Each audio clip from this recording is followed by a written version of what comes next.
Alors bonjour à tous, aujourd'hui c'est la troisième vidéo de maïeutique pour cette petite rentrée. Aujourd'hui on va parler des modifications physiologiques de la grossesse. Ce sera la première partie de ce cours, c'est un cours qui fait 3 parties. Pour la petite rentrée, j'ai décidé de vous faire seulement les 2 premières, ce qui est déjà pas mal. Les fiches qui sortiront sur votre centre de téléchargement, elles seront complètes. Et vous pourrez également travailler avec les diapos que je vais vous présenter maintenant, donc c'est parti. Donc voilà, ça c'est le titre. Donc moi c'est Margot. Et sur le forum, je m'appelle Gogo Gadget, voilà comme c'est écrit sur la diapo. Je vais vous lire les objectifs du cours qui étaient dans le diapo de la prof. Pour les LAS 1, les LAS 2, 3, ça va être les mêmes vidéos et les mêmes fiches jusqu'à ce qu'on ait les cours de la prof, puisque pour l'instant on ne sait pas si elle va changer quelque chose ou pas pour les primants. Donc voilà, dès qu'on a des nouvelles, je sortirai les fiches complètes pour tout le monde. Et voilà. Donc les objectifs du cours: connaître et comprendre l'adaptation des fonctions de l'organisme maternel nécessaires au développement d'une grossesse, et connaître et comprendre les répercussions du développement d'une grossesse sur les différents appareils et systèmes maternels. Voilà. Donc en gros, à la fin du cours, tout ça, ce sera acquis. Petite introduction. Donc les modifications physiologiques de la grossesse permettent le développement et la croissance du fœtus, l'adaptation de la mère à l'état gravidique, donc c'est le fait d'être enceinte, la préparation de la mère à l'accouchement et à l'allaitement. Voilà. Il faut savoir différencier le pathologique du physiologique. C'est pour ça qu'aujourd'hui, on va voir en fait les modifications qui sont physiologiques, donc normales, ce qui nous permettra de comprendre quand quelque chose qui arrive, qui pourrait être étrange, en l'est en fait pas du tout, et ce qui pourrait être étrange et en fait est complètement pathologique, et c'est red flag.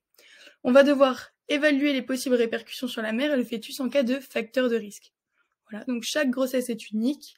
Voilà, il faut y aller au cas par cas. La moitié des gènes du fœtus sont étrangers à l'organisme maternel, puisque 50% des gènes viennent de la mère, 50% viennent du père. Il faut donc un état d'immunodépression pour que la grossesse se passe bien, puisque la grossesse, ça représente une greffe semi-allogénique, donc qui est à moitié étrangère en fait. Donc grand 1, les modifications générales, ça fait 2 ans que c'est hors programme, mais on va quand même le faire parce que l'année dernière, on a quand même eu au moins 2 QCM qui sont tombés dessus, alors que c'était complètement hors programme. Donc au cas où, voilà, dans la fiche, ce sera tout en italique. Vous en faites ce que vous voulez, moi je vous le présente. C'est toujours mieux de le savoir que de ne pas le savoir. Donc la température corporelle, elle est supérieure ou égale à 37 degrés lors du premier semestre avec l'action des progestérones, du premier trimestre, pardon. Puis elle va diminuer, passer sous les 37 degrés. On appelle ça une hypothermie relative physiologique, ce qui veut dire donc que c'est pas pathologique, c'est normal, il n'y a pas de souci à se faire, sauf si vraiment ça chute, quoi. Ensuite, en termes de prise de poids, c'est une prise de poids qui est à surveiller lors de la grossesse. Entre le premier et le deuxième trimestre, c'est environ 1 kg par mois. Et troisième trimestre, c'est 2 kg par mois. Alors, évidemment, ça dépend de beaucoup de facteurs, comme l'IMC, la stature, tout ce genre de choses. Et c'est également au cas par cas. Mais ça, c'est la moyenne. Voilà, pour l'état général, on va avoir une baisse du seuil de la soif, une augmentation du panicule adipeux, donc on va prendre de la graisse, c'est logique, baisse de la qualité du sommeil et somnolence, et d'autres petites choses, quoi. La grossesse, c'est pas de tout repos. Ensuite, les glandes endocrines. Alors, les glandes qui fabriquent et synthétisent des hormones ou des substances directement déversées dans le sang. Voilà, c'est à opposer aux glandes exocrines qui utilisent des canaux pour déverser leurs sécrétions.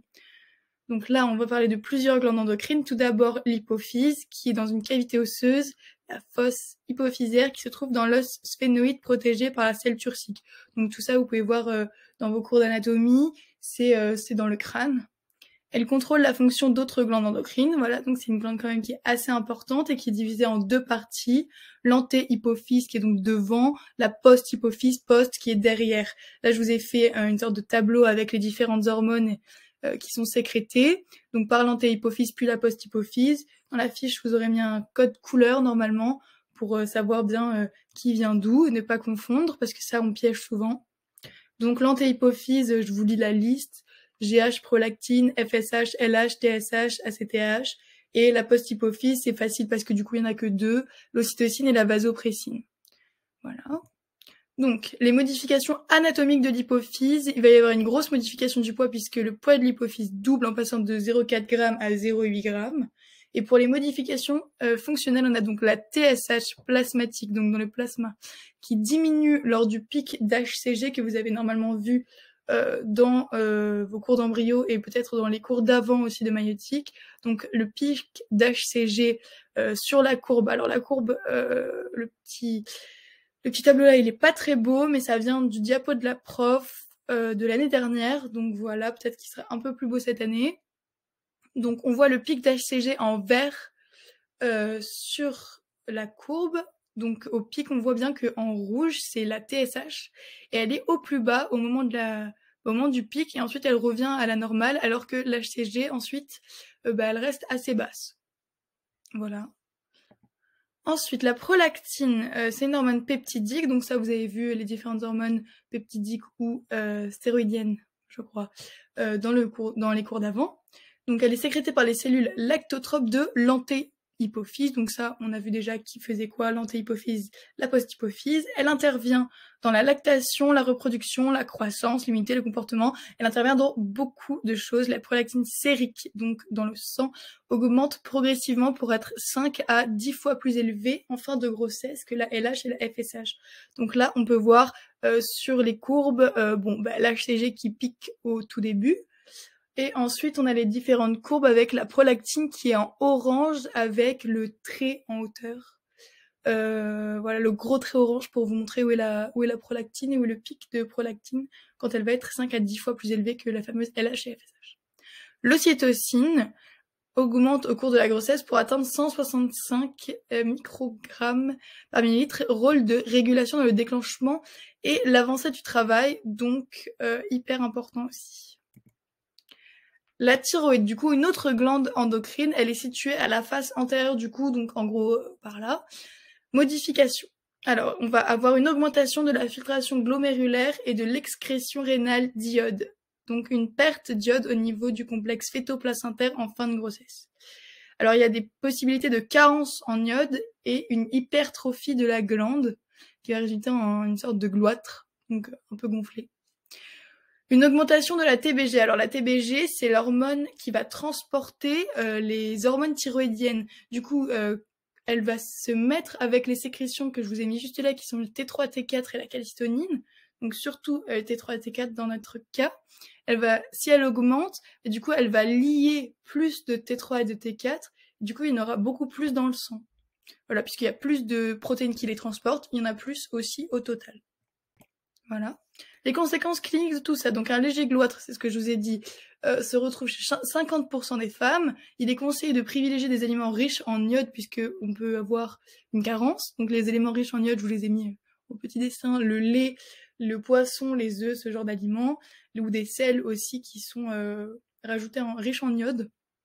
Voilà, des situations à risque peuvent aussi mettre en carence en iode. C'est souvent lié à la situation géographique, donc ça peut être en montagne ou ce genre de situation. Donc on supplémente ces femmes de 100 à 150 microgrammes d'iode par jour. Voilà, pour éviter justement les carences qui seraient pas bonnes du tout pour la femme enceinte. La parathyroïde, du coup encore une glande endocrine, où qu'est-ce qu'elle se situe? Elle est à la face postérieure de la thyroïde. Donc en gros, on a la thyroïde qui est là, elle est juste derrière la thyroïde. Ça apparaît, je crois que vous le verrez en anat. Elle va sécréter de la PTH, donc de la parathormone, qui va favoriser la régulation des taux de calcium et de phosphore dans le sang. Ça c'est super important parce que les modifications du métabolisme phosphocalcique sont super importantes et elles sont principalement liées à la minéralisation rapide du squelette fœtal. Donc en gros, c'est quand même assez important pour la croissance fœtale et la croissance des os surtout. Les besoins calciques fœtaux peuvent atteindre jusqu'à 300 mg par jour. Et pour répondre à cela, l'organisme maternel va avoir une augmentation de l'absorption intestinale de calcium. Du coup, on va avoir plus de calcium dans le sang. Une diminution de l'excrétion rénale de calcium. Donc déjà, le calcium, il rentre plus dans le sang et il sort moins. Et une augmentation des stocks calciques du squelette. Donc ensuite, il y en a plus dans le sang et les os, ils vont plus en absorber. Donc du coup, on a vraiment un max de stock. Alors, je vous ai fait un petit tableau récap avec la PTH qui provient de la parathyroïde et la calcitonin qui provient de la thyroïde.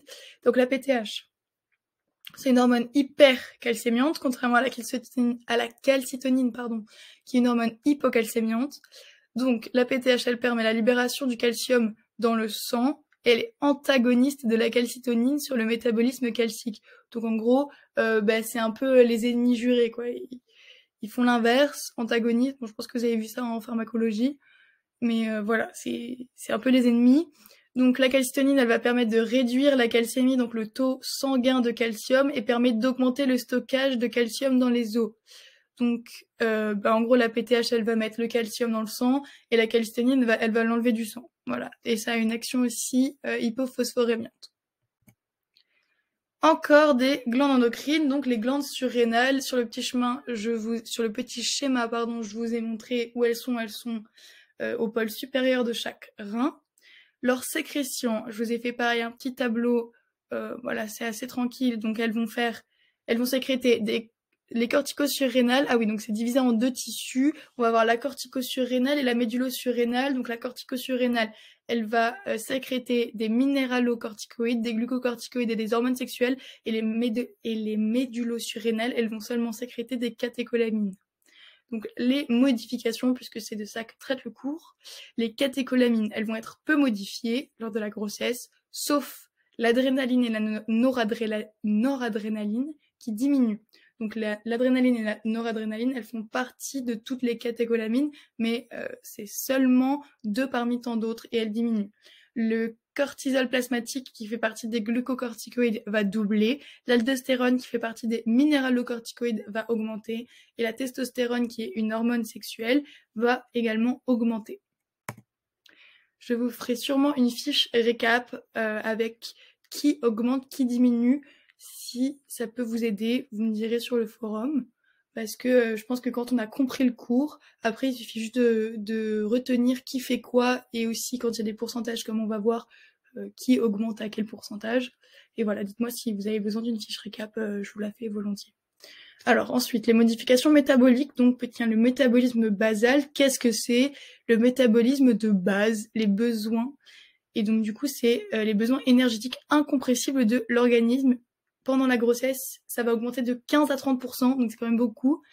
Pourquoi? Eh bien, il y a un quart de cette augmentation qui va aller pour les besoins de la mère qui augmente, et les 3/4, donc quasiment la totalité, qui vont aller pour l'unité fœto-placentaire. On va distinguer 2 périodes dans la grossesse, le premier et le deuxième trimestre, avec une croissance fœtale faible. Donc ça, vous l'avez peut-être vu en embryologie, mais du coup, la croissance du fœtus en termes de masse, ça va être surtout au troisième trimestre. Et donc là, ça se rejoint, mais on voit ça du côté de la mère. Donc premier, deuxième trimestre, croissance fœtale faible et accumulation des réserves chez la mère. Donc elle va prendre du poids, ça ira pas au bébé, ça va aller dans les réserves. Ensuite, troisième trimestre, processus catabolique au profit de l'unité fœto-placentaire. Donc, on va avoir les processus cataboliques, ça va aller chercher et casser toutes ces réserves-là pour les amener à l'unité fœto-placentaire. Voilà. Ensuite, alors, les lipides. Au début de la grossesse, du coup, il y a une prise de poids qui est indépendante de celle du fœtus, c'est ce que je vous ai dit. Le stockage lipidique dans le tissu adipeux maternel. Donc, voilà. On vient de le dire, pas de souci. Conséquence, alors, les triglycérides, ils vont augmenter de 2 à 3 fois et ils reviendront à la normale 6 semaines après l'accouchement. On a le cholestérol qui va aussi augmenter et qui va revenir à la normale 8 semaines après l'accouchement. Ensuite, les protéines, le taux de base de la protéolyse et le renouvellement des protéines, ça varie pas. Et les protéines totales plasmatiques diminuent de 10 grammes par litre, surtout l'albumine. Voilà, ça pareil, on peut piéger surtout, mais je vous le dis quand même. Les glucides. La femme enceinte va devoir assurer les apports nécessaires au développement du fœtus. Pour cela, on va avoir un état de jeûne accéléré avec une succession de mise en réserve, mobilisation des réserves, tout ça en boucle, comme si le cycle glycémique s'emballait. On va donc avoir la glycémie qui diminue, du coup, sécrétion d'insuline qui augmente, parce que la glycémie diminue, et la résistance à l'insuline qui augmente, parce que y a plus d'insuline que d'habitude, et les acides gras plasmatiques qui vont augmenter aussi. Donc au premier trimestre, donc là on a une autre sorte de division de la grossesse. Donc premier trimestre, ensuite deuxième moitié de la grossesse. C'est un peu bizarre mais c'est comme ça que ça a été fait, donc il faudra retenir ces informations-là. Donc premier trimestre, diminution de 10% de la glycémie maternelle jusqu'à 22 semaines d'aménorrhée. L'anabolisme maternel est prédominant, donc en opposition au catabolisme qui vient, comme on avait vu, au 3e trimestre. La mère stocke des nutriments. Donc voilà, petit récap. Et deuxième moitié de grossesse, légère insulino-résistance, donc on a vu dans le récap juste avant. Le catabolisme maternel est prédominant en deuxième moitié de grossesse. La mère mobilise ses réserves pour son fœtus. Et voilà, donc c'est tout pour cette première partie. J'espère que ça allait. N'hésitez pas à poser vos questions sur le forum, j'y répondrai avec plaisir. Et voilà, on se voit dans la prochaine vidéo.